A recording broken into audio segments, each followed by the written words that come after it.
Yes. चलिए next question, example number 17।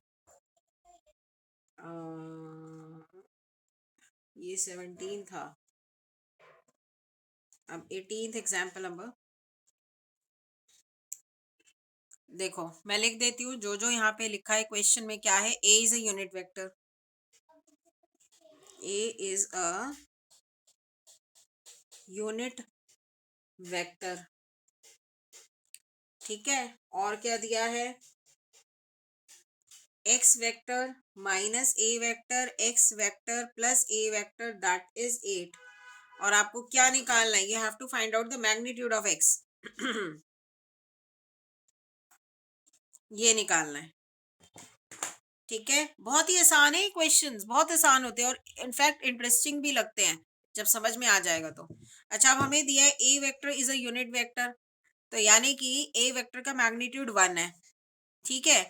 और ये 8 दिया हुआ है, तो ए का मैग्नीट्यूड 1 है, वो हम यूज कर सकते हैं। और ये दिया हुआ है, तो चलो ये दिया हुआ है इसको ओपन करते हैं, तो कहीं ना कहीं से तो हमें एक्स का मैग्नीट्यूड मिल जाएगा ना। So let us open this.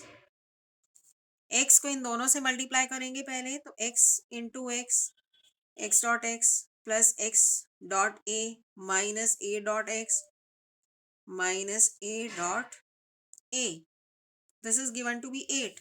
Now X dot S X, अब हम फटाफट से कर सकते हैं क्योंकि आपको आता है। अभी इसको हम एक्स का मैग्नीट्यूड का स्क्वायर लिख सकते हैं और ये दोनों कट जाएंगे क्योंकि कॉम्यूटेटिव होता है, तो ये एक्स से ही हो गया, ठीक है। और ये हो गया माइनस ए का मैग्नीट्यूड का स्क्वायर, और ये 8 दिया हुआ है, ये चीज 1 हो गई क्योंकि ए यूनिट वेक्टर है, 1 इधर चला जाएगा 9, तो इसका मैग्नीट्यूड आ जाएगा 3, ठीक है।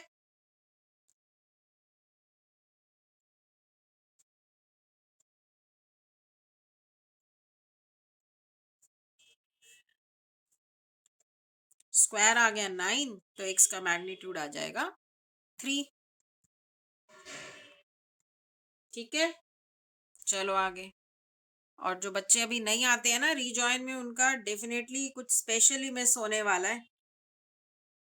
चलो अभी ये जो नेक्स्ट टू एग्जांपल्स हैं 19 और 20, देखो मैं टारगेट बता देती हूँ आज का, ताकि आप बच्चे अंधेरे में ना रहें, आपको पता रहे कि कितना होने वाला है अभी। तो बस ये 3 एग्जांपल्स कराऊंगी मैं, 19, 20 और 21, ठीक है। फिर ये खत्म हो जाते हैं सॉल्व एग्जांपल, एक्सरसाइज स्टार्ट हो जाएगी, तो एक्सरसाइज में नेक्स्ट टाइम करेंगे। तो बस ये 3 एग्जाम्पल कर लेते हैं, उसके बाद फिर हमारा सेशन खत्म, ठीक है। तो थोड़ा जल्दी जल्दी कर लेते हैं, आसान है ये भी। देखो ये कुछ ना 19 और 20 थोड़े जनरल से क्वेश्चन है, ये ऐसे नहीं है प्रूफ प्रूफ वाले, थोड़े डिफरेंट है। देखो क्या है इसमें, हमें प्रूफ करना है ये ए वेक्टर बी वेक्टर का magnitude that is less than equal to, और इसको कहते हैं कॉशी स्क्वार्श इनइक्वालिटी। ये ऐसी चीजें 1 मार्क की में पूछी जा सकती हैं, आपको ऑब्जेक्टिव में दे दिए, किसी में ग्रेटर दे दिया, किसी में लेस नहीं लगाया, किसी में इक्वल नहीं लगाया।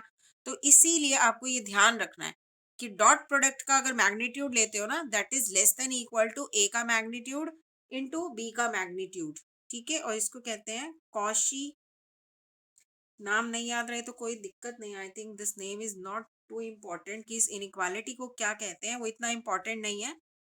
इनइक्वालिटी लर्न होनी चाहिए बस, ठीक है।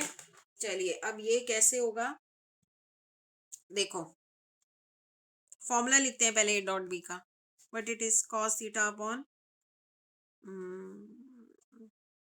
ए का मैग्नीट्यूड इंटू बी का मैग्नीट्यूड इंटू कॉस थीटा, ठीक है। दोनों साइड मॉड ले लेते हैं, मॉड मतलब मैग्नीट्यूड ले लेते हैं, ए का मैग्नीट्यूड इंटू बी का मैग्नीट्यूड,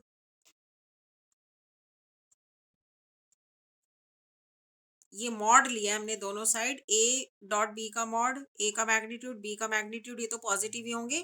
कॉस थीटा की वैल्यू नेगेटिव आ सकती है ना इन केस, किसी भी केस में, तो उसका भी हमने मॉड ले लिया। यहाँ पे मॉड क्यों लिए, क्योंकि देखो उसी के ऊपर तो इनइक्वालिटी है, mod of A dot B, ठीक है। अब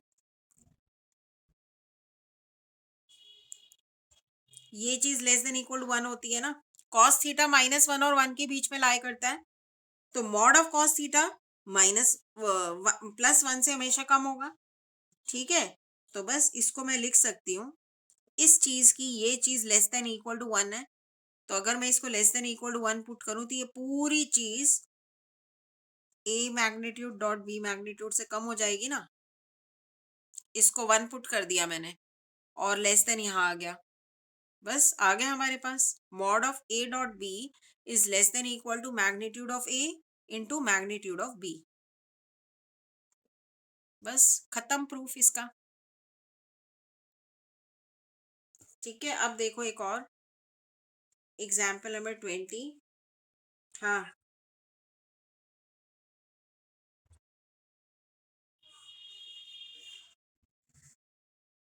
बताती हूँ। मुझे पता था तू बोलेगा। तू बोला, यानी कि सही चल रहा है सेशन। ये कॉस थीटा, अरे कैसे समझाओ, cos theta less than equal to 1 होगा ना, -1 और 1 के बीच में होता है कॉस थीटा की वैल्यू हमेशा। तो पॉजिटिव ये मॉड ले लिया तो 1 से तो कम ही होगा ना। ठीक है, अब ये पूरी ये चीज देख, इसमें तीन चीजें हैं, ए का मैग्नीट्यूड, बी का मैग्नीट्यूड और मॉड ऑफ कॉस थीटा। अब mod of cos theta less than equal to 1 है, ये चीज 1 से कम है।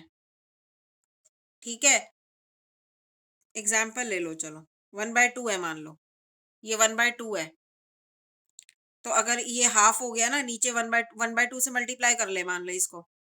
ठीक है, एग्जाम्पल लेके कर ले, तो वो magnitude of A magnitude of B से तो कम ही रहेगा ना। इसके साथ एक ऐसी क्वांटिटी मल्टीप्लाइड है जो 1 से कम है, तो पूरी एक क्वांटिटी ए के मैग्नीट्यूड और बी के मैग्नीट्यूड से तो कम ही होगी ना। 1/2 नहीं, कुछ और लेके देख ले, 1/3 है, अगर मॉड ऑफ कॉस थीटा 1/3 है तो ये चीज 3 से डिवाइड हो जाएगी ना, मल्टीप्लाई बाय 1/3 करेगा तो 3 नीचे आ गया ना।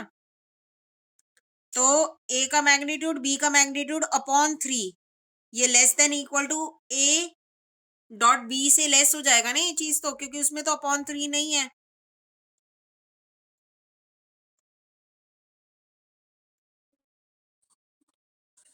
पक्का?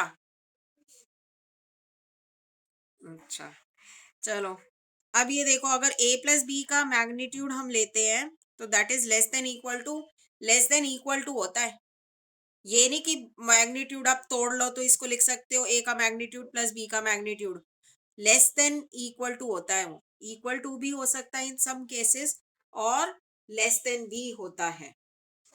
ठीक है, इक्वल किस केस में होता है अभी बताऊंगी वो, लेकिन वैसे वो लेस देन होता है, और इसको अब हम प्रूव करेंगे। ठीक है, इसको कैसे प्रूव करेंगे, वही इसका स्क्वायर ले लेते हैं a प्लस बी का।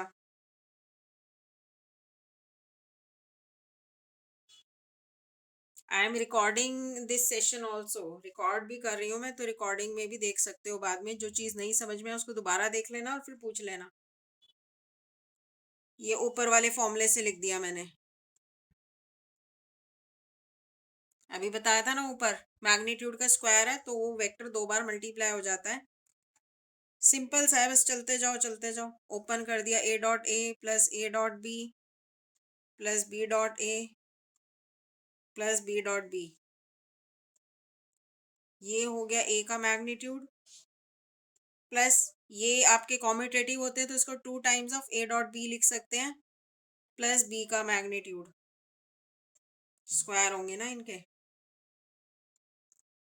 ठीक है, अब ये लेस देन इक्वल टू हो जाएगा,